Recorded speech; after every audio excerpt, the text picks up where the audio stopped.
ইহুদিরা ছেলের আকিকা করত, মেয়ের আকিকা করত না। ও আমার উম্মত, তোমরা ছেলের পক্ষ থেকে 2টি ছাগল আকিকা করবা, মেয়ের পক্ষ থেকে 1টি ছাগল আকিকা করবা। আসসালামু আলাইকুম ওয়া রাহমাতুল্লাহি ওয়া বারাকাতুহু। আলহামদুলিল্লাহ আলহামদুলিল্লাহি কাফা ওয়া সালামুন আলা ইবাদিহিল্লাযীনা ইসতাফা। أما بعد فأعوذ بالله من الشيطان الرجيم.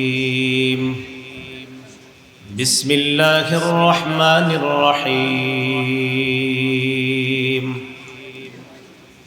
يا أيها الذين آمنوا قوا أنفسكم وأهليكم نارا وقودها الناس والحجارة. اللهم صل على محمد وعلى آل محمد كما صليت على إبراهيم وعلى آل إبراهيم إنك حميد مجيد. اللهم بارك على محمد وعلى آل محمد كما باركت على إبراهيم وعلى آل إبراهيم إنك حميد مجيد. اللهم إني أعوذ بك من شر لساني ومن شر سمعي ومن شر بصري ومن شر مني. উম্মুল কুরা ইসলামিক একাডেমির হাফেজ ছাত্রদের পাগড়ি প্রদান উপলক্ষে ওয়াজ দোয়ার মাহফিলের গুরুত্বপূর্ণ আলোচনা করবেন মুফতি রেজাউল করিম আবরার দামাত বারাকাতুহুম, প্রধান মুফতি জামিয়া মাহমুদিয়া যাত্রাবাড়ি ঢাকা। আলোচনা করেছেন মুফতি আবু বকর কাসেমি দামাত বারাকাতুহুম, মুহতামিম ও শেখুল হাদিস জামিয়া উসমানিয়া দারুল উলুম 27, মুফতি আলী হাসান তৈয়ব দামাত বারাকাতুহুমুল আলিয়া, খতিব নূর জামে মসজিদ, সহ সম্পাদক দৈনিক আমার দেশ। আজকের মাহফিলের সভাপতি শেখুল হাদিস আল্লামা মুফতি মাসউদুল করিম দামাত বারাকাতুহুম, মুহতামিম টঙ্গী দারুল উলুম মাদ্রাসা গাজীপুর, প্রধান অতিথি আরিফ হোসেন হাওলাদার, সহ সভাপতি জাতীয়তাবাদী স্বেচ্ছাসেবক দল কেন্দ্রীয় কমিটি, বিশেষ অতিথি জনাব শফিউদ্দিন শফি, সাবেক কাউন্সিলর 48 নং ওয়ার্ড টঙ্গী গাজীপুর, জনাব কবির হোসেন লিটন মৃধা, সাবেক সহসভাপতি গাজীপুর মহানগর যুবদল, আমন্ত্রিত হযরত উলামায়ে কেরাম, আমন্ত্রিত অতিথিবৃন্দ, উপস্থিত হযরত উলামায়ে কেরাম, মুসলমান ভাইরা, আল্লাহ তাআলার দরবারে শুকরিয়া আদায় করছি। আল্লাহ আমাদেরকে এই মাহফিলে উপস্থিত হওয়ার তৌফিক দান করেছেন, বলি আলহামদুলিল্লাহ। আমি আপনাদের সামনে সূরাতুত তাহরীমের 6 নম্বর আয়াতে কারিমা তেলাওয়াত করলাম। 28 পারা 19 নম্বর পৃষ্ঠা, সূরাতুত তাহরীম 6 নম্বর আয়াত। আয়াতে আল্লাহ তাআলা বলেন, ইয়া আইয়ুহাল্লাযীনা আমানু কু আনফুসাকুম ওয়া আহলিকুম নারা। হে ঈমানদারগণ, তোমরা নিজেদেরকে এবং পরিবারকে আগুন থেকে বাঁচাও। ওয়াকুদুহান নাসু ওয়াল হিজারা, যে আগুনের জ্বালানি মানুষ এবং পাথর। তোমরা নিজেদেরকে এবং পরিবারকে আগুন থেকে বাঁচাও, যে আগুনের জ্বালানি হবে মানুষ এবং পাথর।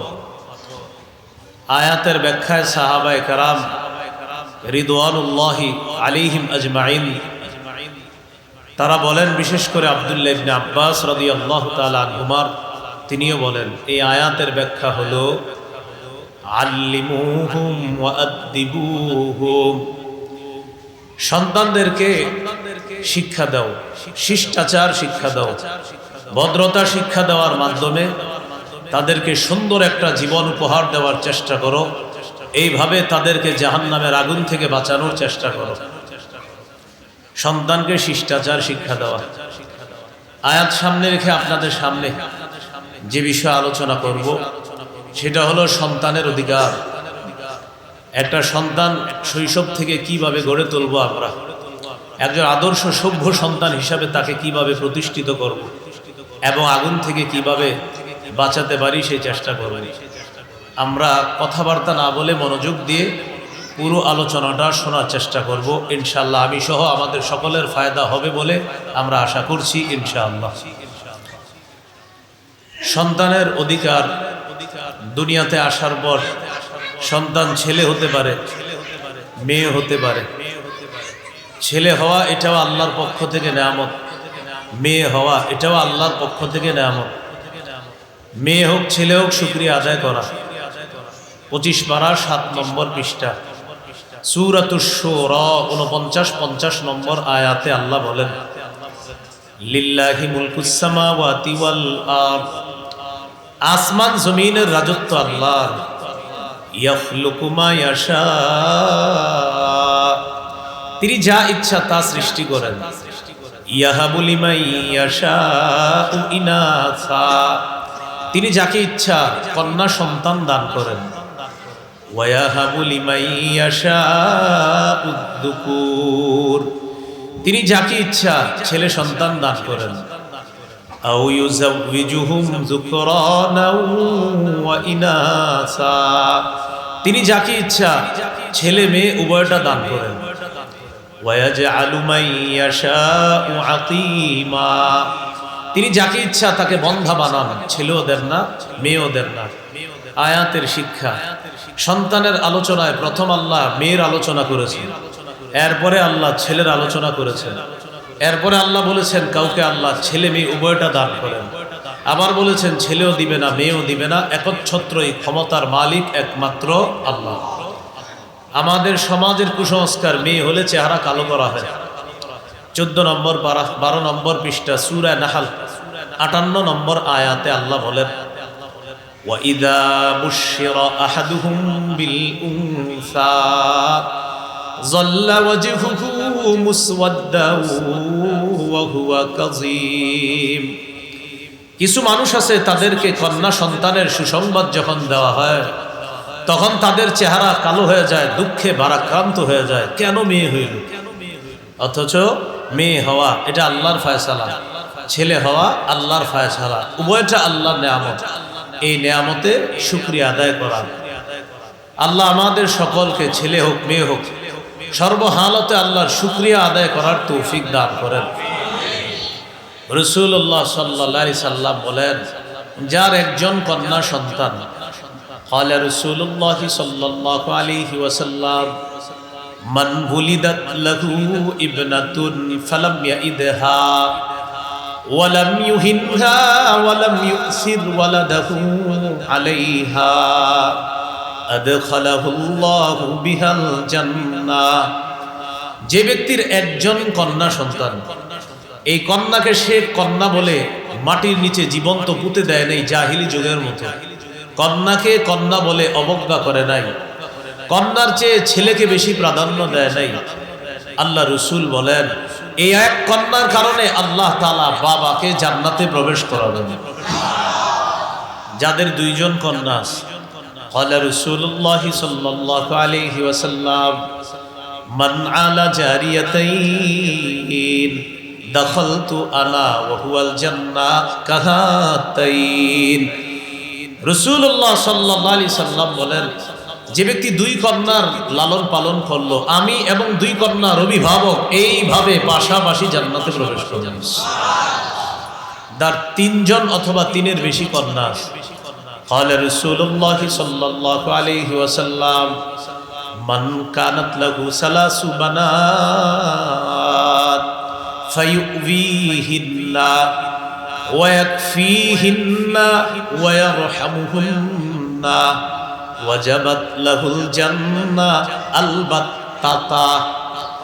রাসূলুল্লাহ সাল্লাল্লাহু আলাইহি সাল্লাম বলেন, যার 3 জন কন্যা সন্তান, এই কন্যাকে অভিভাবক আশ্রয় দিয়েছে, কন্যার জন্য যথেষ্ট হয়ে গেছে, কন্যাকে মায়া স্নেহ মমতা দান করেছে, এই অভিভাবকের জন্য অবধারিতভাবে জান্নাত ওয়াজিব হয়ে যাচ্ছে। তাহলে 1 2 3 কন্যা, এরা জান্নাতে যাওয়ার কারণ, এদেরকে সুন্দরভাবে লালন পালন করা, এরা চেহারা কালো করার কারণ যেন না হয়। আল্লাহ আমাদেরকে এই কুসংস্কার থেকে নিজেদেরকে এবং সমাজকে হেফাজত যেন করেন। আল্লাহ সকলকে এই ব্যাপারে সচেতনতা অবলম্বন করার তৌফিক দান করেন। দুনিয়াতে সন্তান আসে, ছেলে হতে পারে, মেয়ে হতে পারে, যে হোক তার কানে আজান দেওয়া। আমাদের সমাজের আবার আরেক কুসংস্কার, মেয়ে হইলে আজান দেয় না, ছেলে হইলে আজান দেয়। এটা ঠিক না। ছেলে হলো আজান দেওয়া, মেয়ে হলো আজান দেওয়া, এটা প্রথম অধিকার। আবু দাউদ 5105 নম্বর হাদিস। হাদিসের বর্ণনাকারী উবাইদুল্লাহ ইবনে আবি রাফি' রাদিয়াল্লাহু তাআলা তিনি বলেন, রাআইতু রাসূলুল্লাহি সাল্লাল্লাহু আলাইহি ওয়াসাল্লাম আযানা ফি উযুনিল হাসান ইবনে আলী ইবনে আবি তালিব রাদিয়াল্লাহু তাআলা আনহুমা হিনা ওয়ালাদাতহু ফাতিমাতু বিস-সালাহ। যেদিন ফাতেমা রাদিয়াল্লাহু তাআলা আনহা হাসান রাদিয়াল্লাহু তাআলা আনহুকে জন্ম দিলেন, সেদিন আমি রাসূলুল্লাহ সাল্লাল্লাহু আলাইহি সাল্লামকে দেখেছি মুয়াজ্জিন সাহেব নামাজের যে আজান দেয়, আমি দেখলাম নবী হযরত হাসানের কানে অবিকল নামাজের আজানের মতো আজান দিতে দেখলাম। তাহলে প্রথম কাজ সন্তানের কানে আজান দেওয়া। 2 নম্বর তাহনিক করা। তাহনিক কাকে বলে? কোন আল্লাহওয়ালা বুজুর্গের মুখ থেকে খেজুর চাবানো লালা নবজাতকের মুখে দিবেন। এই লালা সর্বপ্রথম তার পেটে যেন যায়, সামান্য একটু খেজুরের অংশ মুখের ভিতরে তালুর মধ্যে লাগায় দিবেন। সহিহ বুখারী 3909 নম্বর হাদিস। আসমা রাদিয়াল্লাহু তাআলা আনহা তিনি সন্তান সম্ভবা, আসন্ন প্রসবা নারী, মানে যার সন্তান হয়ে যাবে যে কোনো সময়। তিনি বলেন, খরজতু ওয়া আনা মুতিম্মুন, আমি মক্কা থেকে হিজরতের উদ্দেশ্যে রওনা করলাম, তখন আমি আসন্ন প্রসবা। আসন্ন প্রসবার সহজ বাংলা হলো যে কোনো সময় আমার সন্তান হয়ে যেতে পারে।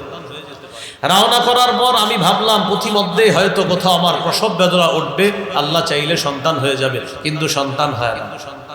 ফানাজালতু বিকুবা, আমি মদিনার কুবা নামক এলাকায় গেলাম। কুবা ওই এলাকা, যে এলাকায় রাসূলুল্লাহ সাল্লাল্লাহু আলাইহি সাল্লাম 14 দিন অবস্থান করে সেখানে একটা মসজিদ নির্মাণ করেন। সেই মসজিদের নাম মসজিদে কুবা। ও হজ ওমরায় যাওয়ার পর যেই হোটেলে বা যেই বাসায় থাকবেন, ওই বাসায় ওযু করে মসজিদে কুবায় গিয়ে 2 রাকাত সালাত আদায় করবেন, আল্লাহ আপনাকে একটা ওমরা করার সওয়াব দান করবেন। আসমা রাদিয়াল্লাহু তাআলা আনহা বলেন, কুবা এলাকায় অবতরণ করার পর ফাওয়ালাদতুহু, আমি আমার ছেলে আব্দুল্লাহ ইবনে জুবায়েরকে জন্ম দিলাম। আমার সন্তানকে জন্ম দেওয়ার পর আমি তাকে নিয়ে রাসূলুল্লাহ সাল্লাল্লাহু আলাইহি সাল্লামের কাছে গেলাম। যাওয়ার পর ফাওয়াদাতুহু ফি হাজরি, আল্লাহ রাসূলের কোলে আমার ছেলেটাকে দিলাম। ফাদা বিতামরা, রাসূলুল্লাহ সাল্লাল্লাহু আলাইহি সাল্লাম খেজুর আনাইলেন। ফামাদাগহা, নবীজি খেজুর চাবাইলেন। ফাতাফালা ফিহি, আব্দুল্লাহ ইবনে জুবায়েরের মুখে খেজুর চাবানো একটু লালা, একটু থুতু মুবারক নবী দিয়ে দিলেন। ওয়াহান্নাকাহু বিতামরা, একটু খেজুর তার মুখের ভিতর তালুতে লাগায়া দিলেন। হাদিসে আসছে, ফাকানা আউওয়ালা শাইইন দাখালা বাতনা আব্দুল্লাহি রিকু রাসূলিল্লাহি সাল্লাল্লাহু আলাইহি ওয়াসাল্লাম। আমার ছেলে আব্দুল্লাহর পেটে দুনিয়ার কোনো খাদ্য সর্বপ্রথম যায় নাই, সর্বপ্রথম খাদ্য হিসাবে আমার ছেলে আব্দুল্লাহর পেটে আল্লাহ রাসূলের থুতু মুবারক গিয়েছে। এটাকে তাহনিক বলে। এটাকে কি বলে? ফাকানা আউওয়ালা মাউলুদিন উলিদা ফিল ইসলাম। এখানে একটা তথ্য মনে রাখা, আব্দুল্লাহ ইবনে জুবায়ের হলেন হিজরতকারী সাহাবীদের প্রথম সন্তান। হিজরত করে সাহাবায়ে কেরাম মক্কা থেকে মদিনা যাওয়ার পর তাদের প্রথম যে সন্তানটা হয়েছে এই সন্তানের নাম এই আব্দুল্লাহ ইবনে জুবায়ের, যিনি আসমা রাদিয়াল্লাহু তাআলা আনহার সন্তান, জুবায়ের রাদিয়াল্লাহু তাআলা আনহুর সন্তান, আবু বকর সিদ্দিক রাদিয়াল্লাহু তাআলা আনহুর কন্যার ঘরের ছেলে অর্থাৎ নাতি সম্পর্কে আবু বকর সিদ্দিক তিনি হন নানা। তাহলে হলো 2 নম্বর তাহনিক করা। 3 নম্বর এই সন্তানের জন্য আমরা বরকতের দোয়া করা। যারা দেখতে যাবে চাচা মামা খালু তারা গিয়ে বরকতের দোয়া করা। আবু দাউদের হাদিস 5106 নম্বর হাদিস, আয়েশা সিদ্দিকা রাদিয়াল্লাহু তাআলা আনহার বর্ণনা, তিনি বলেন কানা রাসূলুল্লাহ সাল্লাল্লাহু আলাইহি ওয়াসাল্লাম ইউতা বিসবিয়ান ফায়াদউ লাহুম বিল বারাকা। রাসূলুল্লাহ সাল্লাল্লাহু আলাইহি সাল্লামের কাছে নবজাতক শিশুদেরকে আনা হতো, তিনি তাদের জন্য বরকতের দোয়া করতেন। আমরা নবজাতককে দেখলে তার জন্য আমরাও বরকতের দোয়া করব। আমরা দোয়াটা কিভাবে করতে পারি? আপনাদের কষ্ট না হলে আমার সাথে বলতে পারেন। বলেন জাআলাহুল্লাহু মুবারাকান আলাইকা ওয়া আলা উম্মতি মুহাম্মাদ সাল্লাল্লাহু আলাইহি ওয়াসাল্লাম। আল্লাহ তাআলা এই নবজাতককে তোমার জন্য গোটা জগতের উম্মতে মুহাম্মদীর জন্য বরকত বানিয়ে দেন। এইভাবে আমরা দোয়াটা করতে পারি। আরবি মনে থাকলে ভালো, না হলে বাংলায় বলা, আল্লাহ এই শিশুকে তোমার জন্য, তার মায়ের জন্য, গোটা জগতের উম্মতে মুহাম্মদ সাল্লাল্লাহু আলাইহি সাল্লামের জন্য আল্লাহ যেন বরকত বানিয়ে দেয়, এইভাবে দোয়া করা। এ হলো 3 নাম্বার। 4 নাম্বার, শিশু সন্তান কান্না করলে তার কান্না থামিয়ে দেওয়া। মা ডেকডেকসি ধুইতে গিয়েছে, মা রান্নার কাজে আছে, মা নামাজে দাঁড়িয়েছে, শিশুরা কান্না করা শুরু করছে, আপনি গিয়ে বাবা তার কান্না থামিয়ে দেওয়া, এটা শিশুর অধিকার। সহিহ বুখারী 668 নম্বর হাদিস, আবার 868 নম্বর হাদিসও আছে। এই হাদিসের মধ্যে আছে রাসূলুল্লাহ সাল্লাল্লাহু আলাইহি সাল্লাম বলেন ইন্নী লাআকুমু ইলাস সালাহ فأريد أن أطول فيها فأسمع بكاء الصبي فأتجوز في صلاتي كراهية أن أشق على أمه। রাসূলুল্লাহ সাল্লাল্লাহু আলাইহি সাল্লাম বলেন আমি নামাজে দাঁড়িয়ে লম্বা কেরাত পড়ার নিয়ত করি, ওই মুহূর্তে আমি শিশুর কান্নার আওয়াজ শুনলে আমি তাড়াতাড়ি নিয়ত পাল্টায়া সংক্ষিপ্ত কেরাতে নামাজ শেষ করি। কারণ আমার পিছনে যে নারী আছে, শিশুর মা আছে, শিশুর কান্নায় মায়ের কষ্ট হবে। আমার কেরাত লম্বা হলে শিশুর কান্নাও লম্বা হবে, মায়ের কষ্ট দীর্ঘায়িত হবে। আমি নবী শিশুর অধিকার আর তার মায়ের অধিকার প্রতিষ্ঠিত করার জন্য, মায়ের কষ্ট লাঘব করার জন্য লম্বা কেরাতের পরিবর্তে সংক্ষিপ্ত কেরাত করে নামাজ শেষ করে শিশু এবং তার মায়ের অধিকার প্রতিষ্ঠিত করি। তাহলে শিশুর কান্না থামানো এটা শিশুর অধিকার। ওরে বেশি সময় কাঁদতে দিয়েন না। আমরা যারা বাবা আছি, আজীব ধরনের বাবা বর্তমান কানলে না ওর মা আছে না আমি কেন ধরবো, এরকম অনেকে না, এটা ঠিক না। আপনি গিয়েও ধরা। এলো 4 নম্বর। শিশুর 5 নম্বর অধিকার আকিকা করা। قال رسول الله صلى الله عليه وسلم إن اليهود تعق عن الغلام ولا تعق عن الجارية فعقوا عن الغلام شاتين وعن الجارية شاتان। রাসূলুল্লাহ সাল্লাল্লাহু আলাইহি সাল্লাম বলেন ইহুদিরা ছেলের আকিকা করত, মেয়ের আকিকা করত না। ও আমার উম্মত, তোমরা ছেলের পক্ষ থেকে 2টি ছাগল আকিকা করবা, মেয়ের পক্ষ থেকে 1টি ছাগল আকিকা করবা। মাসালা হলো ছেলের পক্ষ থেকে 2টি আকিকা করার যদি সামর্থ্য না থাকে তাহলে 1টি পশু দিয়ে আকিকা করলেও সুন্নাহ আদায় হয়ে যাবে ইনশাআল্লাহ। এ হলো 5 নাম্বার আকিকা করা। হাদিসের কিতাব নাসাই 4220 নম্বর হাদিস। قال رسول الله صلى الله عليه وسلم কুল্লু গুলামিন রাহিনুন বিআতীকাতিহি তুযবাহু আনহু ইয়াওমা সাবিহি ওয়া ইউহলাকু রাসুহু। রাসূলুল্লাহ সাল্লাল্লাহু আলাইহি সাল্লাম বলেন, প্রত্যেক নবজাতক তার আকিকার সাথে আবদ্ধ। সপ্তম দিনে তার পক্ষ থেকে পশু জবাই করা হবে। সপ্তম দিনে তার মাথার চুল মুন্ডন করা হবে। মাথার চুল মুন্ডন করার পর কি করণীয়? একটা টিস্যুর মধ্যে রেখে দিবেন, অথবা আপনি যেভাবে পারেন সপ্তম দিনের ওই চুলগুলা সংরক্ষণ করে স্বর্ণকারের দোকানে যাবেন। স্বর্ণকারকে গিয়ে বলবেন এক পাল্লায় সপ্তম দিনের ওই নবজাতকের চুল রাখতে, আরেক পাল্লায় রূপা রাখতে। চুল পরিমাণ রূপা আল্লাহর রাস্তায় সদকা করে দিবেন, অথবা ওই রূপা পরিমাণ টাকা আল্লাহর রাস্তায় সদকা করে দিবেন। বেশি হবে না, ১,৫০০ টাকা রূপা হতে পারে, আমি বাড়িয়ে বলছি ১,৫০০, আরো কম হবে। এই কাজটা করা, মুহাদ্দিসিনে কেরাম এই কাজের ব্যাখ্যায় লিখেছেন, এটার দ্বারা আল্লাহ তাআলা শিশুকে অনেক রোগ বিমারি থেকে হেফাজত করেন। রাসূলুল্লাহ সাল্লাল্লাহু আলাইহি সাল্লাম তার মেয়ে ফাতেমা রাদিয়াল্লাহু তাআলা আনহাকে বললেন, ইহলিকি রাসা ওয়া তাসাদ্দাকি বিজিনাতি শা'রিহি ফিদ্দা। ফাতেমা, তুমি হাসানের মাথার চুলগুলা মুন্ডন করো আর তার চুল পরিমাণ রূপা সদকা করে দাও। আলী রাদিয়াল্লাহু তাআলা আনহু বলেন, ফাওয়াজানতুহু ফাকানা ওয়াজনুহু দিরহামান আও বা'দা দিরহাম।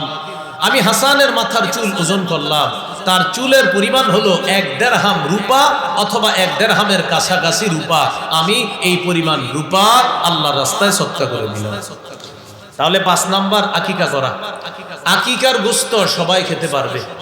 শিশুর মা বাবা, শিশুর দাদা দাদি, নানা নানি, ভাই বোন, আত্মীয় স্বজন, ১৪ গোষ্ঠী খেতে পারবে। এমনকি গরিব মিসকিন অসহায় যারা, তাদেরকেও দিতে পারেন, সবাই খেতে পারবে। যদি সন্দেহ থাকে ওই শিশুর গোস্তটাও ফ্রিজে রেখে দিয়ে, বড় হইলে ওরও খাওয়াই দিবেন, নে তোর আকিকার গোস্ত তুই খা। যদি কারো সন্দেহ থাকে, আকিকার গোস্ত এটা হালাল। হালালকে হারাম মনে করা কুফর, হারামকে হালাল মনে করা কুফর। হালালকে হালালি মনে করা এটা শরীয়ত, হারামকে হারাম মনে করা এটা শরীয়ত। হালালকে হারাম মনে করার সুযোগ নাই, হারামকে হালাল মনে করার সুযোগ নাই। সাবধান, আল্লাহ আমাদেরকে আকীদা সাফ স্বচ্ছ রাখার তৌফিক দান করেন। এ হলো ৫ নাম্বার আকিকা করা। ৬ নাম্বার সুন্দর একটা নাম রাখা। গুরুত্ব সহকারে এই অংশটি আমরা শুনি। আবু দাউদের হাদিস ৪৯৪৯ নম্বর হাদিস। ক্বালা রাসূলুল্লাহ সাল্লাল্লাহু আলাইহি ওয়াসাল্লাম, আহাব্বুল আসমাই ইলাল্লাহ আবদুল্লাহি ওয়া আবদুর রহমান। রাসূলুল্লাহ সাল্লাল্লাহু আলাইহি সাল্লাম বলেন, আল্লাহর কাছে সর্বাধিক পছন্দের নাম হলো আব্দুল্লাহ, আব্দুর রহমান, সবচেয়ে পছন্দের নাম। আব্দুল্লাহ ইবনে আব্বাস রাদিয়াল্লাহু তাআলা আনহুমার বর্ণনা, তিনি বলেন, ক্বালু ইয়া রাসূলুল্লাহ ক্বাদ আলিমনা হাক্কাল ওয়ালিদ ফামা হাক্কুল ওয়ালাদি ইয়া রাসূলুল্লাহ। সাহাবায়ে কেরাম রাসূলুল্লাহ সাল্লাল্লাহু আলাইহি সাল্লামকে জিজ্ঞাসা করলেন, আমরা মা বাবার অধিকার জানি, সন্তানের কি অধিকার আমাদেরকে একটু বলেন। ফাকালা রাসূলুল্লাহ সাল্লাল্লাহু আলাইহি ওয়াসাল্লাম, আইয়ুহসিনা ইসমা ওয়া ইউহসিনা আদাবা। মা বাবার জন্য করণীয় হলো সন্তানের সুন্দর নাম রাখা এবং সন্তানকে সুন্দর শিষ্টাচারের মাধ্যমে বড় করা, তাকে ভদ্রতা শিক্ষা দেওয়া। নাম সুন্দর হওয়া কতটা জরুরি একটি হাদিস শুনলে আপনাদের এই বিষয়ের গুরুত্ব বুঝে আসবে। সহিহ বুখারী ৬১৯৩ নম্বর হাদিস। মদিনার অনেক বড় আলেম, বড় তাবি, শ্রেষ্ঠ ফিকহি মুফতিদের একজন সাঈদ ইবনুল মুসাইয়্যিব রাহিমাহুল্লাহ, যিনি সাহাবায়ে কেরামকে দেখেছেন, তিনি বর্ণনা করেন। বুখারীর ৬১৯৩ নম্বর হাদিস। তার দাদার নাম হাজনুন। যদি একটু বলেন কি নাম? হাজনুন অর্থ দুঃখ। হাজনুন অর্থ কি? দুঃখ। তাহলে তার দাদার নাম হাজনুন, হাজনুন অর্থ দুঃখ। তিনি বলেন, আমার দাদা নবীজির কাছে আসছে। নবীজি আমার দাদাকে বললেন, মাসমুকা, তোমার নাম কি? তিনি বললেন, হাজনুন, আমার নাম দুঃখ। নবীজি বললেন, বাল আনতা সাহলুন, কি বলো, তোমার নাম সাহলুন, হাজনুন না। হাজনুন মানি দুঃখ, বালা, মুসিবত, তোমার নাম সাহলুন, সাহলুন মানি সহজ, সবকিছু ওকে, নিরাপদ, সব ঠিকঠাক, এটা মানি হলো সাহলুন, তুমি সাহলুন। তিনি জবাব দিলেন, মা আনা বিমুগাইরিন ইসমান সাম্মানিহি আবি। ওগো আল্লাহর রাসূল, আমার আব্বা আমার নাম রাখছে যেই নাম, এই নাম আমি পাল্টাতে পারবো না। আমার আব্বা নাম রাখছে হাজনুল, আমি এই নাম পাল্টাতে পারবো না। তাহলে বাবা কি নাম রাখছে? হাজনুল, এই জন্য বাবার দেয়া নাম পাল্টাইতে পারবে না। সাঈদ ইবনুল মুসাইয়াব বলেন, আমার দাদা নবীজি বলার পরেও এই নাম না পাল্টানোর কারণে ফামা জালাতিল হুজুনাতু ফিনা বাদু, আমাদের বংশে পরবর্তীতে দুঃখ দুর্দশা লেগেই থাকতো। দাদার নাম ছিল দুঃখ, নবী বলছিলেন নামটা পাল্টাইতে, দাদা পাল্টায় নাই। দাদার এই নামের প্রভাব আমাদের পরবর্তী প্রজন্ম থেকে প্রজন্মের মধ্যে পড়েছে, দুঃখ দুর্দশা লেগেই থাকতো। এখান থেকে বোঝা যায় নামের প্রভাব বংশের উপর পড়ে। তাই নাম রাখার ক্ষেত্রে সর্বাধিক সতর্কতা অবলম্বন করা, আলেমদের পরামর্শ নিয়ে নাম রাখার চেষ্টা করা। কথা কি বুঝে আসছে? দেখছেন, গুরুত্বপূর্ণ হাদিস কিন্তু বুখারীর 6193 নম্বর হাদিস। এই হাদিস থেকে বুঝলাম যে দাদা নামটা পাল্টায় নাই, নবী বলছে পাল্টাও, পাল্টায় নাই, যে আমাদের বংশে সবসময় দুঃখ লেগে থাকতো। এই গেল 6 নাম্বার। 7 নাম্বার, শিশু সন্তানকে উপনামে ডাকা। উপনামের চর্চা এখন আর হয় না, আগে হইতো মুসলমান সমাজে উপনামের চর্চা। উপনাম কি? আবু তাহের, আবুল কাসেম, আবু উমায়ের, এগুলাকে বলে উপনাম। আবু দাউদের হাদিস 4969 নম্বর হাদিস। হাদিসের বর্ণনাকারী আনাস ইবনে মালিক রাদিয়াল্লাহু তাআলা তিনি বলেন, রাসূলুল্লাহ সাল্লাল্লাহু আলাইহি সাল্লাম আমাদের বাসায় প্রায় সময় আসতেন। আমার এক ভাই ছিল, এই ভাইয়ের নাম হলো আবু উমাইর। আমার ভাইয়ের একটা ছোট্ট পাখি ছিল, এই পাখিটা আরবি হলো, আমার ভাইয়ের একটা পাখি ছিল কানালাহু নুগরুন। নুগরুন মানে হলো একটা পাখি ছিল। কানা ইয়ালআবু বিহি, আমার ভাই এই পাখির সাথে খেলাধুলা করছে। একদিন নবীজি আমাদের বাসায় আসছে, আসার পর রাআহু রাসূলুল্লাহ সাল্লাল্লাহু আলাইহি সাল্লাম হাজিনা, আমার ভাইকে দেখলেন, আমার ভাইয়ের মনটা খারাপ। فقال رسول الله صلى الله عليه وسلم ما شأنه।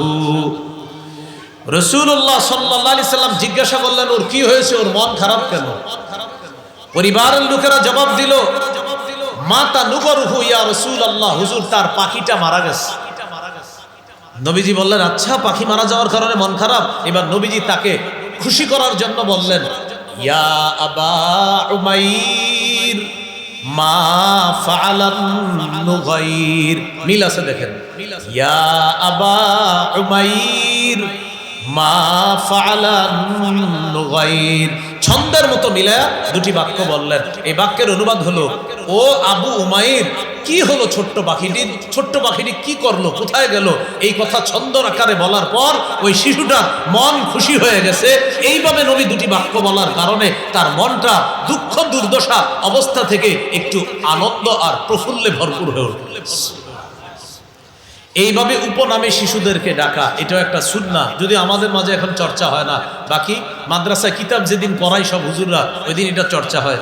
কিতাবের লেখকের নাম এটা, তার কুনিয়ত এটা, তার লকব এটা। কুনিয়ত মানি উপনাম, লকব মানি উপাধি। এখনো চর্চা হয় আমাদের।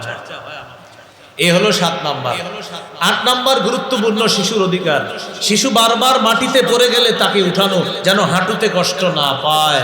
হাঁটা শিখাইতে গিয়ে বারবার যেন হাঁটুতে কষ্ট না পায়।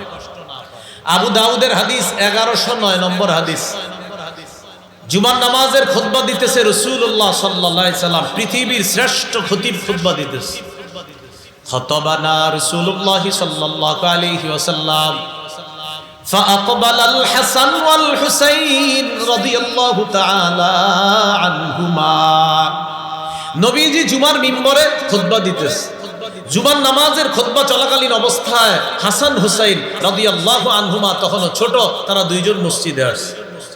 ফায়াসুরানি ওয়া ইয়াকুমান, হাসান হুসাইন বারবার মাটিতে পড়ে যায়, আবার ওঠে, আবার পরে আবার ওঠে। তখন মসজিদ ছিল মাটির মসজিদ, বারবার পরে আবার ওঠে, বারবার পরে আবার ওঠে।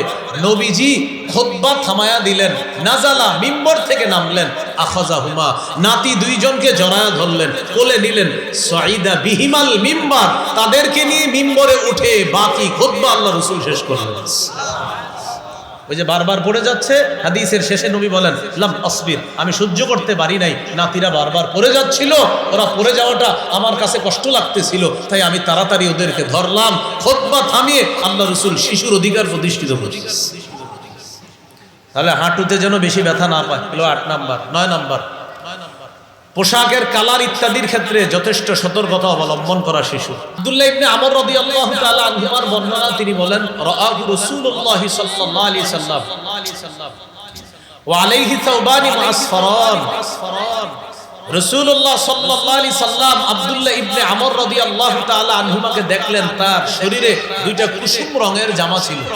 প্রিয় ভাইরা, কোন রঙের জামা? কুসুম রং। বলেন আবার কি রং?